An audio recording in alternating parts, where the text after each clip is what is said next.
Comunidad de Unidos, sean bienvenidos una vez más. Nos encontramos por acá en el municipio de Cogua, en un paraíso que vengo a descubrir el día de hoy y que al parecer se trata de un proyecto de hace muchos años. Nuestro invitado del día de hoy es Juan Manuel Correal, quien nos va a hablar de todo este proyecto que está denominado la Escuela de la Naturaleza y que por ahora nos recibe acá en este ambiente semihídrico, porque pues no solo es el agua, sino también todo lo que lo rodea. Bienvenido, profe, le voy a decir también. Mucho gusto.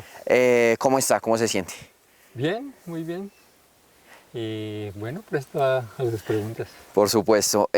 Profe, sí saben que le diga profe, ¿cierto? Sí. Me dijeron que era profe por ahí. Y precisamente quiero empezar a hablar. Precisamente quiero empezar hablando de eso. Vamos a hablar, por supuesto, que del lugar y del proyecto, pero para que nazca un proyecto y para que persista en el tiempo, tiene que haber alguien detrás. Así funciona y en este caso es usted. Háblenos de usted. ¿Quién es usted? ¿Qué es usted en este momento? ¿Cómo se autodescribiría? Bueno, yo soy una persona que tuvo una infancia llena de naturaleza. Nosotros tuvimos una finca muy pequeños, 20 años, en una finca de clima medio en el Valle de Tensa, y tuvimos un río hermoso, unas montañas y una libertad para caminarlas. Mi familia nos dejaba muy libres, entonces de ahí nació el amor por la naturaleza, de sus aromas, todo eso. Luego estudié biología para profesor y seguí y continué el amor por la naturaleza visitando montañas, sobre todo los procesos de la zona andina. Ahí en la universidad tuvimos un profesor muy inquieto con nosotros y nos enseñó que había que problematizar la enseñanza de las ciencias naturales. Un poco que la ciencia de la naturaleza tenía muchos problemas. Entonces empezamos a buscar por qué pasaba, y era verdad, digamos que la naturaleza se enseña en un cuaderno. Entonces nosotros dijimos, bueno, cuando salgamos de la universidad vamos a mirar cómo logramos hacer un proyecto educativo de acercamiento a la naturaleza, que no sabíamos si era un colegio o no, pero que viró a este lugar. Entonces, luego de estudiar biología, yo me dediqué a la parte ecológica y sobre todo a la enseñanza con niños y jóvenes. Y hemos aprendido por el camino. Hemos hecho proyectos, hemos hecho mucho trabajo y tenemos en este momento la Escuela de la Naturaleza con varias líneas de acción. Entonces, esa es un poco la biografía mía. Tengo 3 hijas y ellas vivieron aquí, y tengo una última hija que estudió ecología. Ok. ¿Dónde estudió usted? En la Universidad Pedagógica. Y me habló entonces, hablamos de estudios capitalinos, de un inicio en Valle de Tensa. ¿Cómo descubrió Cogua? Cuando yo tuve la oportunidad de estar en España un tiempo viviendo, y ya con la idea del montaje del colegio, que pues, por ahora en ese entonces era un colegio. Entonces yo empecé a visitar experiencias en España que tuvieran que ver con la naturaleza, y encontré unas escuelas naturales muy interesantes, apoyadas por instituciones como los bancos, que estaban en las montañas y llevaban colegios a pernoctar o a dormir y hacer un trabajo ecológico durante una semana. Entonces yo fui visitando varias de ellas, haciéndome amigo, y vi cómo trabajaban. Entonces yo dije, esa es la que yo quiero hacer. De esa manera no tengo un ejercicio tan determinado por un currículo, y más bien voy haciendo programas diversos, depende de los temas que quisiera desarrollar y hacer pedagogía. ¿En algún momento de esa idea, de ese sueño pedagógico, usted pensó o sea, siempre pensó como en programas complementarios de estudio, o alguna vez se le pasó por la idea como todo el proceso, toda la técnica de estudio a través de la naturaleza, pudiendo suplementarse en el sistema educativo normal, porque por ejemplo hoy en día se puso más de moda el homeschool y estudian de ese tipo de alternativas y de todas maneras pues es como que cursan normal, van haciendo sus evaluaciones. ¿Usted pensó en esto o siempre fue algo complementario? En principio fue algo complementario, se pensaba siempre ser complemento de la educación básica y nosotros pues no somos educación no formal. Entonces así funcionamos durante mucho tiempo y hicimos, por ejemplo, a un colegio le brindábamos las salidas ecológicas, pero también conferencias, también capacitación a profesores y entonces era complementario. Después vimos que era necesario hacer un currículum en que estamos ahora empeñados. Digamos, tener un grupo de jóvenes locales de un territorio que puedan cursar un currículo a largo tiempo, que no es educación formal, sino es también complementario, pero en sí mismo es un proceso independiente. Que se pueda certificar. Sí, exactamente. Entonces van creciendo en temas y en profundidad con la naturaleza y al final la idea es que se termine con una licenciatura.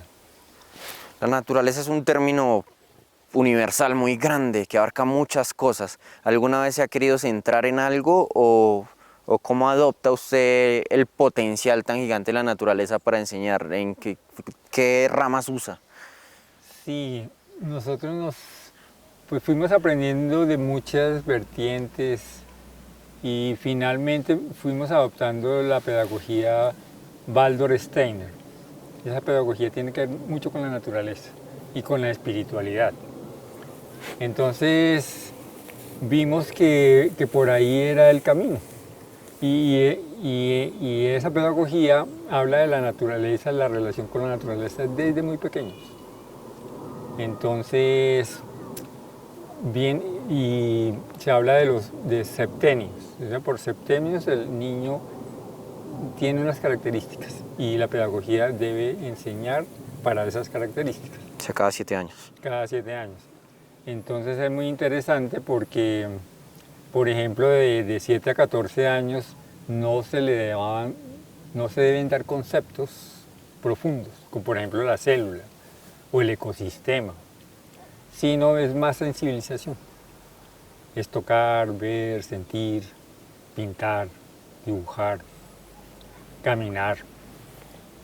Entonces, eso es. Ya luego, más tardecito, desde los 12 años, la conceptualización comienza, pero entonces hay que hacerla cuidadosamente. Y universalmente en el mundo de la psicología, de la pedagogía, se entiende que los primeros 7 años son como esa esponjita para todas las personas. Sí. Ok, listo. Teniendo claro esto, hago un paréntesis porque me encanta a mí el tema y siempre en mis entrevistas, incluso si no tiene nada que ver, me gusta preguntar sobre la espiritualidad. En este caso entiendo que es algo arraigado. ¿De qué tipo de espiritualidad hablamos y qué tan importante es para que acompañe los procesos pedagógicos? Pues digamos que la humanidad, no toda la humanidad, pero digamos que Europa, que es como nuestra imagen y semejanza, entró en un momento de materialización profunda después de la Edad Media. Entonces, todas las relaciones que teníamos con los seres espirituales, que eran relaciones muy directas, se fueron perdiendo. Y se llegó a ser muy material, ¿no? Entonces, solo a ver lo que tú ves. Pero lo espiritual se fue alejando de nosotros. Entonces, en este momento la humanidad llegó como al límite de esa materialidad. Entonces es necesario ayudar a que la espiritualidad vuelva. Entonces la espiritualidad es creer que en el cosmos hay una multiplicidad y una jerarquía de seres que nos están ayudando. Y que todos los procesos físicos que hay en la Tierra, la biodiversidad, tienen algo de espiritualidad. Desde las rocas, ya los seres que vivían aquí, los muiscas, por ejemplo, en nuestra región, ellos hablan que el conocimiento se guarda en las rocas. Entonces, para para un científico o para un profesor de biología eso es algo loco, porque los seres vivos están racionalmente definidos. Son los que se reproducen, los que tienen movimiento, pero un ser vivo como una roca que puede serlo, no es considerado así. Entonces la espiritualidad contempla otro sentido y es necesario subir hacia esa espiritualidad y la ecología debe convertirse en una ecología espiritual, porque en el cosmos hay una relación impresionante. Me parece una forma de verla encantadora y yo también, sin ser ni biólogo ni científico, me considero alguien racional, pero precisamente la ciencia y el método científico, la base central que a veces parecieran olvidar los científicos es el hacerse preguntas. Entonces es espectacular querer aprender sobre este tipo de cosas. Vamos a trasladarnos en este momento, vamos a ver lo que es como la base, el salón, lo más cercano a una escuela sistemática que hay dentro de la Escuela de la Naturaleza. Al menos vamos a estar allá al frente y vamos a seguir hablando de esto que me parece encantador. Entonces pues esta es el aula donde más se acerca al sistema tradicional de educación, pero entiendo que lo que más se usa es el resto de espacio, ¿cierto? Sí, sí, sobre todo el resto de espacios. Nos estaba hablando usted de un proceso de arborización que, o sea, que aquí donde estamos, todo esto que nos rodea de bosque, no estaba cuando usted adquirió el predio. Sí, como todos los predios en general en la sabana, se deforestaron completamente. Un potrero. Era potrero, había solo un arbolito, que era una rayana. Y nosotros, pues el interés prioritario inicial fue arborizar. Entonces lo llamamos arborización. Y uno al arborizar, pues sabe poquito, porque en la universidad pues, te enseñan sistemática, pero entender un espacio y para dónde va paisajísticamente lo que uno quiere, pues es distinto. Entonces empezamos a aprender con los viveristas, con las personas que venían aquí, a trasladar los árboles que no funcionaban, digamos que no crecían. Uno empezó a sembrar árboles los que le gustaban y eran árboles, por ejemplo, que necesitaban sombra en su estado inicial y uno los veía que no crecían. Luego entendimos que había que entender más el bosque altoandino y sus dinámicas. O sea, qué especies van primero en una sucesión vegetal. Claro, y también de manera estética y transitable. O sea, si ustedes llegan y siembran, todo lado hacen una trampa natural impasable. Ahora tienen senderos, tienen fronteras, límites naturales.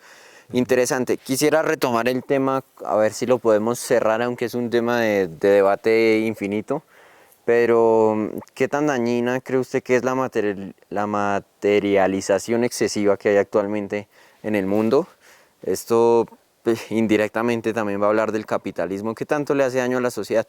No teniéndolo como sistema económico, porque supongo que estamos de acuerdo en que es el que menos peor funciona, pero la materialización sí que hace daño. Sí, digamos que la materialización lo que ha generado es individualización, individuo, y no sentir al otro, es decir, no sentir amor por el otro. Entonces esa materialidad en que nos consumimos completamente no permite que el amor fluya como que era lo que quería Cristo hace 2000 años, lo que nos vino a enseñar. Entonces, una parte de la pedagogía es volver a que el niño sienta y no se quede en la racionalidad. Equilibrar eso, equilibrar el pensar y el sentir. Y la voluntad, que son 3 elementos fundamentales. Entonces, la materialidad sí ha hecho daño, pero fue necesaria para la humanidad. Lo que vemos es que hay que pasar de ese individualismo a los hechos comunitarios. Entonces, antes, por ejemplo, no había propiedad privada, y eso es parte de ese individualismo. Ni solamente se sentía la familia como el gran pilar de la sociedad, sino la comunidad era más tribal. Ya no se importaban un grupo de personas diverso, donde había mayores, mujeres, hombres, niños, y todos se cuidaban, y todos se prestaban la mano para hacer agricultura. En cambio ahora solo nos importa nuestra propiedad, nuestra finca, en este caso que vivimos acá, nuestra finca y no más. No nos importa el río, la montaña, el camino, los hechos comunitarios. Entonces hay que pasar hacia allá. ¿Qué aptitudes privilegiadas obtiene un niño que crece bajo la educación? Bueno, no es esto una idea creada al 100% por ustedes, pero tomémoslo. Bajo la educación de la escuela de la naturaleza, ¿qué aptitudes desarrolla que igualmente va a tener que usar cuando crezca al insertarse de todas maneras en una sociedad sistemática? Pues va a poder sentir la naturaleza y a los otros, digamos como sociedad. Es muy importante que nos interesen los demás, los que no tienen privilegios. Y eso no es solamente la sensibilización hacia la naturaleza, que es muy importante, sino es cómo el hombre se armoniza con la naturaleza. Entonces ahí hay unos procesos culturales que hay que cambiar. Hay toda una plataforma cultural que debemos cambiar y ese niño, educado de esa manera, sí puede hacerlo. ¿Usted considera que la naturaleza nos vuelve más empáticos? Sí, sí, la naturaleza es fundamental. Y ojalá tuviéramos la posibilidad. El problema de la gente de la ciudad es que no tiene ese espacio como lo tienen nosotros que vivimos aquí en la montaña. Pero los colegios tendrían que aportar para salir. O sea, yo cuando fui profesor de un colegio aquí en Zipaquirá, yo le propuse a la directora que saliéramos una vez al mes. Y era un colegio privado y tenía recursos, entonces la rectora aceptó y salíamos todos los meses. Entonces ya teníamos un itinerario de salidas y veníamos mucho a Cogua porque era el lugar donde yo conocía bien todos los caminos. Y los niños, para ellos, lo más interesante, lo que más le entusiasmaba era la salida ecológica. Claro. ¿Qué es lo que más le entusiasma a usted personalmente la naturaleza? Hablando de que es todo. Si tuviera que ser específico en algo. Pues que es un lugar armónico para vivir, ¿no? Pues puede proveerte de alimentos, puede proveerte de unas sensaciones de amor, de colores, de riqueza, de paisaje. Los seres que vivimos aquí en la naturaleza, pues que tenemos como un espíritu distinto, respiramos diferente, no vamos a un ritmo agitado, sino tratamos de que el ritmo sea un ritmo pausado. Hemos aprendido a respirar, hemos aprendido a meditar y hemos aprendido a compartir. Para ser más específicos aún, sin situación hipotética, un mundo posapocalíptico, usted pudiera rescatar solo un componente de la naturaleza, sea una especie de planta o un animal, ¿qué sería? Pues difícil, eso sí no podría decir yo qué planta uno escoge para que sobreviva, ¿no? Porque es que la naturaleza es la biodiversidad misma. Entonces, esa riqueza es la que es relevante. Y cómo la evolución ha tenido, digamos, pausas y momentos críticos, digamos, donde se mueren especies relevantes que no vuelven. Y ahora el hombre con su afán de materialidad y hace perder muchas especies en este momento, no solamente las de comer, porque aquí solamente que habían tantas especies para comer, tantas semillas, pues ya no tenemos tanto, ya no se cultiva. Por ejemplo, es increíble que aquí los campesinos ya no cultivan, ¿no? Ya la huerta pequeña que se tenía alrededor de la casa ya se fue extinguiendo. Ujú. Entonces las personas que estamos aquí haciendo ecología o que llegan con estos valores de acercamiento a la naturaleza vuelven a reactivar las huertas. Me encantó la respuesta porque la naturaleza en sí misma es colectiva y la naturaleza sin el resto de los componentes naturales deja de ser naturaleza. Y de hecho hablábamos de que la materialización es individualizar y yo individualicé con mi pregunta. Entonces muy buena respuesta. ¿Qué se puede hacer acá en la Escuela de la Naturaleza? Pues volviendo como a lo práctico, ya nos hablaba de que obviamente se hacen como tours de sentir, de sensibilización, pero siendo más conceptuales, ¿qué tipo de actividades realizan? Pues ahora tenemos todo un proyecto ampliado de la escuela. La escuela quiere volverse más escuelas. Digamos que haya más escuelas en Colombia, con un modelo parecido, digamos, que también puede variar metodológicamente, pero que haya la escuela de la naturaleza puede cambiar unos niños y una juventud de un lugar, así como ya lo hemos hablado. Entonces, teniendo muchas escuelas en la naturaleza en Colombia, podemos hacer un proceso como más integral y con más énfasis. Entonces vamos para allá. Ya empezamos hace 2 años a hacer una red de proyectos educativos y estamos haciendo unos proyectos entre todos. Por ejemplo, empezamos a hacer soberanía alimentaria. Entonces el festival que estamos haciendo ya por estos días, el anterior lo hicimos con la red de escuelas de la naturaleza. Entonces nos probamos como grupo, a ver si éramos capaces de hacer un festival entre todos. Luego hicimos una gira cultural por Boyacá. Hemos hecho dos proyecticos, la red de escuelas, pero la idea es lograr que todos tengamos un espacio educativo. Entonces, por ahí vamos. Ese es uno de los proyectos futuros de la escuela que ya empezó. Y otro es que la escuela necesita otras infraestructuras que ya se terminó un diseño, entonces ese diseño es empezarlo a desarrollar. Entonces queremos que personas, entidades del orden nacional e internacional nos puedan apoyar una estructurita poco a poco. Entonces queremos hacer una maloca ceremonial, queremos hacer más aulas, queremos hacer cabañas, queremos que la infraestructura de agua del ciclo, en este momento la finca no da un ciclo, entonces, y queremos hacer un proyecto educativo que tenga una secuencia. Entonces, infancia, adolescencia y adultez vayan en un caminito y se termine en una licenciatura.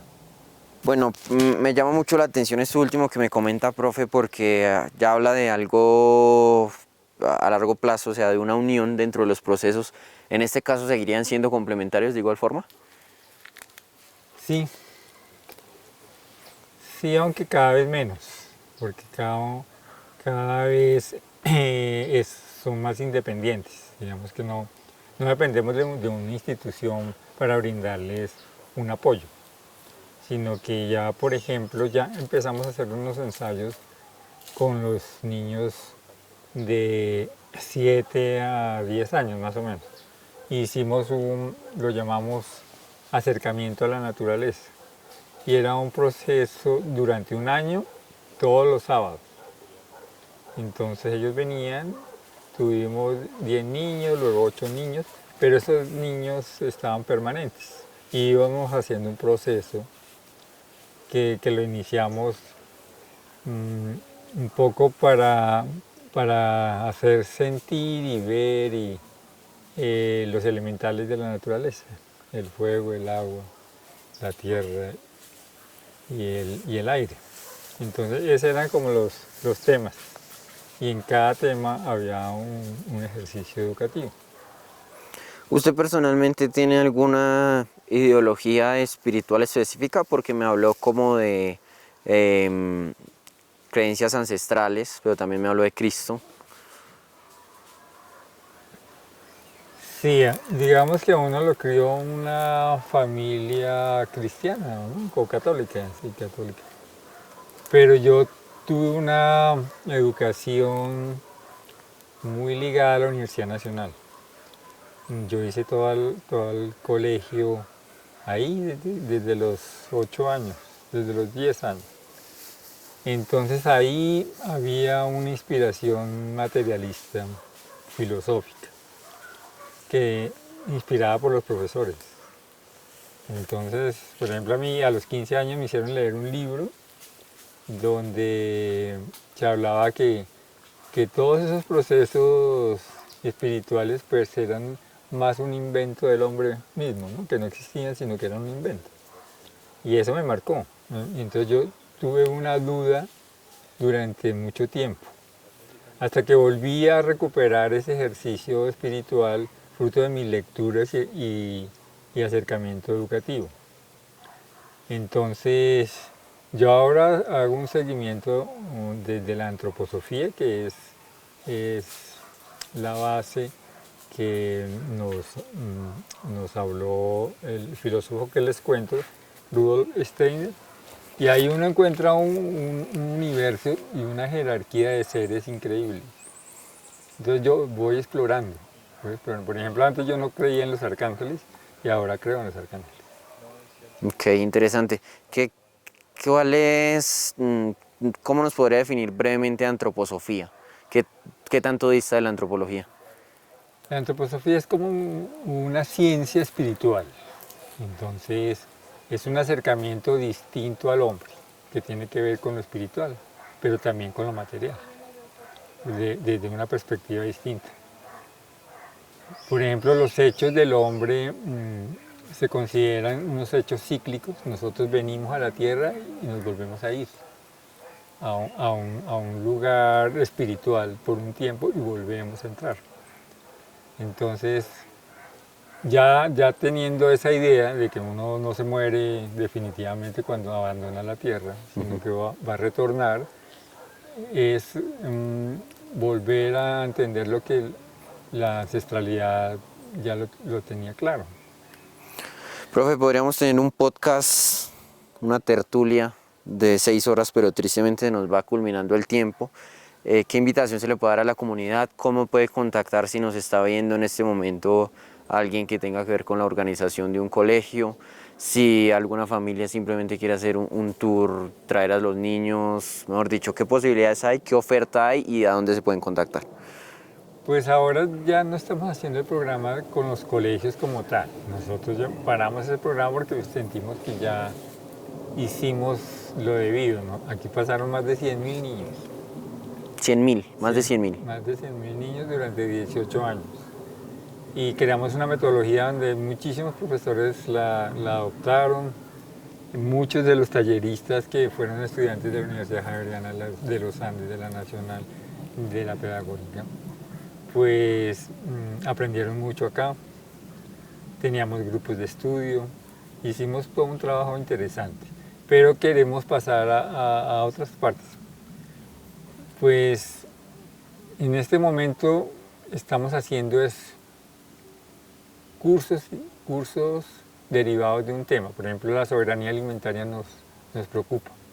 Entonces, este año vamos a hacer un trabajo. No se me puede olvidar ese tema, aún nos queda un poco de tiempo, se me estaba pasando y pues es que cuando vean esto ya habrá pasado el festival del tema de las semillas, pero creo que podemos tocar el tema rápidamente. Parece raro de que intercambio de semillas tal vez lo subestimamos, pero se trata de un tema que literalmente los gobiernos internacionales, la ONU, tiene reserva de semillas en dado caso que se fuera a acabar el mundo para la mayoría.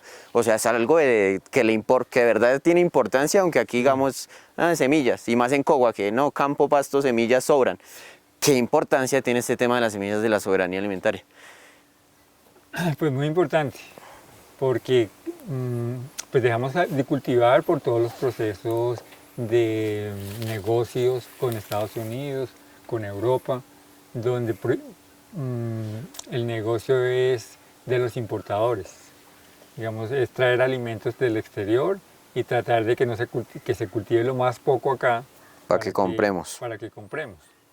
Entonces ese negocio viene dándose después de la Segunda Guerra Mundial y se hizo toda una tecnología que se llamó Revolución Verde y entre ese negocio está la captura de las semillas y la modificación de las semillas para crear patentes y adueñarse de las semillas. Digamos, quien modifica la semilla de alguna manera, pues es de ellos o de esa empresa. Entonces hay unas leyes internacionales de obtentores vegetales y ellos han sido muy hábiles para lograr que todos los ministerios de agricultura de todo el mundo adopten esas políticas. Entonces se fueron perdiendo las semillas, se fue perdiendo la autonomía de los agricultores. Eso es decir, es increíble que las semillas, que era un bien común, que era un bien del agricultor, del campesino, que se guardaban siempre, eso era algo muy importante. Antes habían zarzos, había maneras de guardar las semillas y siempre había semillas. Y los hombres siempre transitaban de un lugar a otro llevando una mochilita con semillas. Entonces parte del trueque por algo, dame un almuerzo, yo te doy semillas. Y así las semillas se iban andando y se iban sembrando en muchos lugares. Entonces eso se perdió la diversidad de semillas en un gran porcentaje, pero hubo núcleos culturales que protegieron esas semillas, como los indígenas. Nuestros indígenas en los resguardos protegieron las semillas siempre. Entonces de ahí estamos sacando las semillas fundamentalmente ahora, en unos procesos modernos apoyados también por ONGs internacionales, y estamos creando casas de semillas, escuelas de semillas, festivales de semillas. Por ejemplo, vamos a hacer uno aquí en Cogua en los próximos días. Que ya habrá pasado. Ya mi compañero va a explicarlo. Y tiene por objeto traer las semillas perdidas. Entonces que aquí los agricultores por lo menos cojan algunas de esas semillas que van a venir y queden incentivados. Por ejemplo, la idea sería muy interesante lograr esta vez que hubiese una casa comunitaria de semillas liderada por el municipio, por ejemplo. Es una interesante propuesta. Bueno, invitarlos. Entiendo que cuando ustedes vean esto habrá en nuestra página de Facebook, quedará para la posteridad algún material de lo que sea este festival 2025 Sí, de semillas acá. Y aparte habrá un documental. Bueno, yo les dejaré por allí todo lo que puedan ver para profundizar y también los insto a investigar sobre este tema que es muy, muy interesante, 100% real, una problemática que ha atacado principalmente a Latinoamérica y a los países más de campo, que eran más dedicados a la agricultura, son los más afectados. Muchísimas gracias, profe. Acá abajito estarán viendo un banner con algún contacto que usted me regale, si es un número de teléfono, alguna red social, y ellos verán para poder comunicarse, consultar, preguntar, pues lo que sea que deseen respecto a lo que han oído en esta conversación. Mil gracias. Gracias a usted. Le voy a dar la mano llena de perro, entiendo que a usted no le preocupa por lo que hemos hablado. Muchísimas gracias a ustedes también. Nos vemos la próxima semana en un nuevo Lugares y Personajes. Y pues nada, definitivamente la moraleja de hoy es que nos hemos distanciado mucho de la naturaleza y debemos empezar a hacer algo al respecto.